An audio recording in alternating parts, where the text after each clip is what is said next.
Hey, this is Rick with Social Good Software. In this short demo, I'm going to be walking you through the process of getting your SSL certificate for your subdomain name to be used on the portal. So I'm going to go ahead and just walk you through this part here. Then I'll have a little demo here with GoDaddy of how to generate this SSL certificate. This will work great for GoDaddy, but if you're using a different vendor or if you're doing a self-signed certificate, I'll also give you all the information you need in order for you to be able to obtain that information. So I don't think this is just for GoDaddy. This should apply for any certificate authorization process. So if you're doing self-signed, or if you're purchasing one, or if you're using a free service, this will pretty much work across the board. So I'll make sure to include all the information you need in order for you to be able to provide the information that we need to have in order for us to be able to use the SSL certificate.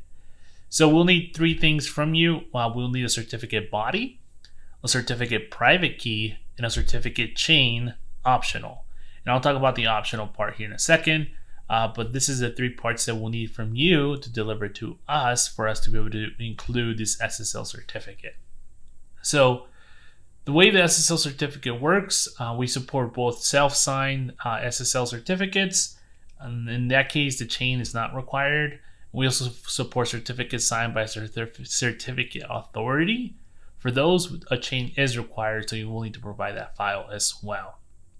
Regarding the cryptographic algorithms, these are all the algorithms that we currently support. So if you're going to be generating a self-signed certificate, make sure you use one of these algorithms for us to be able to use. Again, go ahead and pause the video, take a screenshot.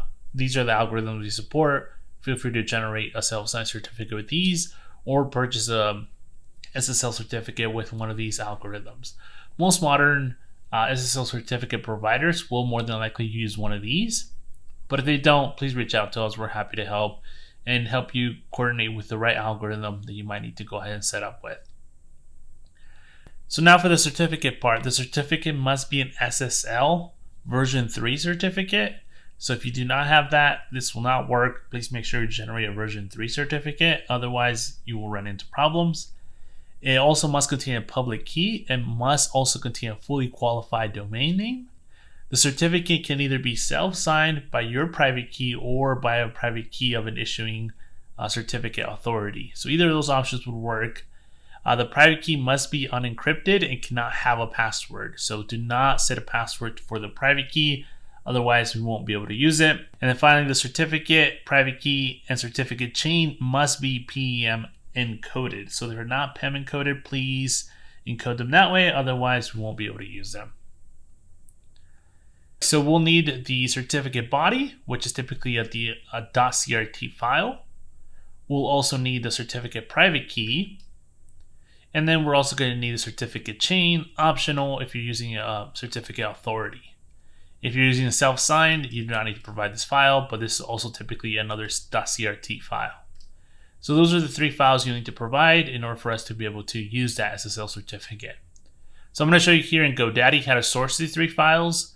But again, this just doesn't apply to GoDaddy, so will apply with any certificate authority out there. So here I am in my GoDaddy account. Here's my SSL certificates. I'm in account godaddy.com/product. And if I click on manage, you will see the certificate here that we have.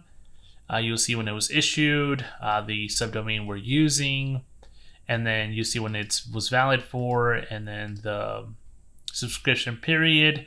And then right here I have this option that says download certificate. You want to go ahead and click this drop down, click Apache, click download zip file, and this will go ahead and download that zip file which contains those three files. Now, this zip file does not include your private key. Your private key was originally given to you when the certificate was originally generated, so you need to have a backup of that key. All right, so this is what you'll end up with here. You will essentially have three certificate files. You will have a private key, and then this is the private key you need to provide for us. Here's your chain file, and then here is your body file, and these are the two that you need to go ahead and these are the three you need to go ahead and send over. So please go ahead and include those three files in order for us to be able to get this configured correctly for your account. But as you can see here, I have already went ahead and set this up already. So if I click on this little lock, click on certificate, and then if you go ahead and click on this little drop down and you click details, it will show you that it's actually coming from GoDaddy, and it will tell you all the information here about the certificate. So that's pretty much all there is to it. It does involve a couple of parts, so just pay close attention to include these 3 files. Whenever you send these 3 over, then we'll be able to include this SSL certificate on your account. And that's going to go ahead and do it here for me. Once again, this is Rick from Social Good Software. Hopefully you found this video helpful. We're always looking to improve and make things better. If something was not clearly explained in this video, or maybe you just are still a little bit confused and have some additional questions that we didn't talk about in the video, don't worry, we're here to help. Please go over to socialgoodsoftware.com/feedback.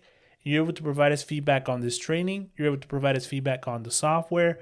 We're always looking to improve. So if you have any suggestions, please reach out to us.